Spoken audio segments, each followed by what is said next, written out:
tôi sẽ giới thiệu cho các bạn về dòng IGBT là gọi là công suất nguồn của máy hàng Omega chính hãng. Đó là IGBT của máy hàng Omega 350 DT, máy hàng tích nha các bạn nha.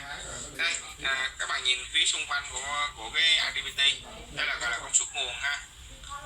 Đó. Rồi tôi mở cái đèn này ra cho các bạn coi nè. Đây, nó có 4 chân. Đó, 4 chân các bạn này nhìn này. Đó, 1, 2, 3, 4 và các bạn có thể nhìn thấy 3 chân trắng nữa ha. Đó. Và phía dưới của nó là bằng nhôm nha các bạn nha. Đó, phía dưới nó là bằng nhôm, hợp kim nhôm các bạn ạ, để nó giải nhiệt.